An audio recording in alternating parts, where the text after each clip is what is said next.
Assalamualaikum warahmatullahi wabarakatuh. Saya Novia Safitri S dengan NIM 240306077 dari Prodi Peternakan Fakultas Pertanian.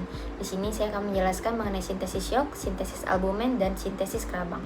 Yang pertama, sintesis yolk atau kuning telur. Ini merupakan bagian telur yang berfungsi sebagai cadangan nutrisi bagi embrio. Kuning telur ini mengandung sekitar 50% air, sedangkan sisanya berupa protein dan lipid yang kaya akan fosfor, vitamin, serta asam lemak esensial. Komponen semua penyusunnya ini antara lain fosfitin, lipovetelin, dan berbagai lipoprotein. Proses pembentukan yolk dikendalikan oleh sistem hormon.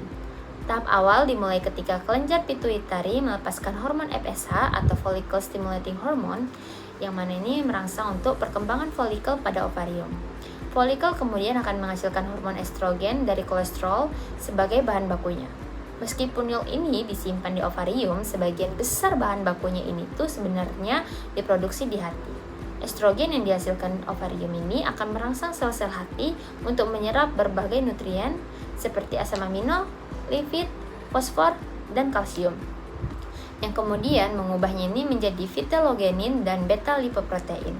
Senyawa-senyawa tersebut dialirkan melalui darah menuju folikel ovarium dan diserap oleh oosit yang sedang berkembang.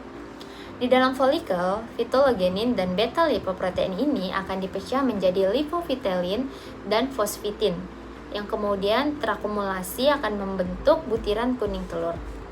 Dengan demikian, sintesis yolk ini tuh merupakan hasil kerjasama antara otak sebagai pengatur hormon, ovarium sebagai penghasil estrogen, dan hati sebagai pusat produksi bahan penyusun kuning telur.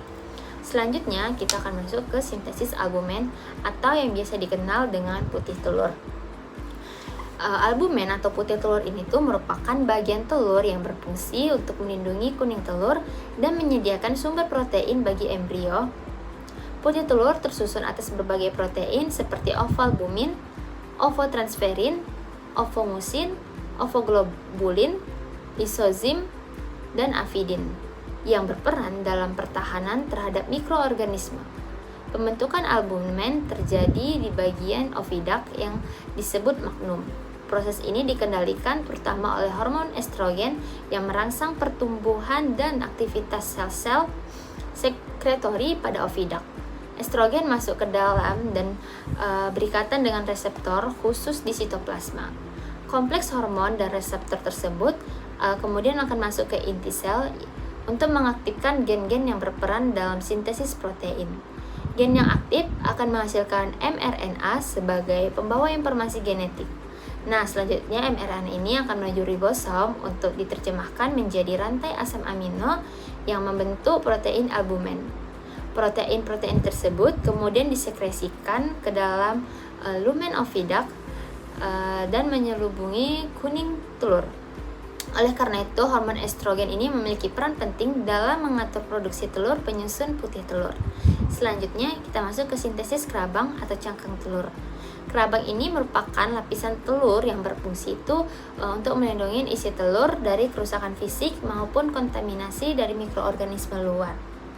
Kerabang terutama tersusun itu dari kalsium karbonat yang membuatnya kuat dan kokoh. Pembentukan kerabang berlangsung di kelenjar kerabang atau biasa disebut dengan uterus melalui proses yang disebut klasifikasi. Proses ini tuh membutuhkan pasokan kalsium dalam jumlah besar dan berlangsung selama beberapa jam sebelum akhirnya telur dikeluarkan.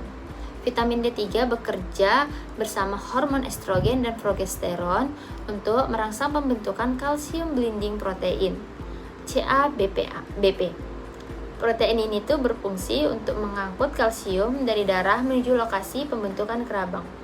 Kalsium dan ion bikarbonat diambil dari darah, sedangkan karbon dioksida dihasilkan dari metabolisme yang diubah menjadi ion karbonat dengan bantuan enzim carbonic anhydrase. Selanjutnya, ion karbonat ini akan bereaksi dengan kalsium untuk membentuk kalsium karbonat yang kemudian mengendap di permukaan telur dan membentuk kerabang yang keras. Nah, itulah tadi penjelasan mengenai sintesis yolk, sintesis albumen, dan sintesis kerabang. Mohon maaf apabila penjelasan saya kurang jelas atau kurang lengkap. Dan mohon maaf apabila ada kata-kata yang salah. Sekian dari saya, wabillahi taufiq walhidayah. Wassalamualaikum warahmatullahi wabarakatuh.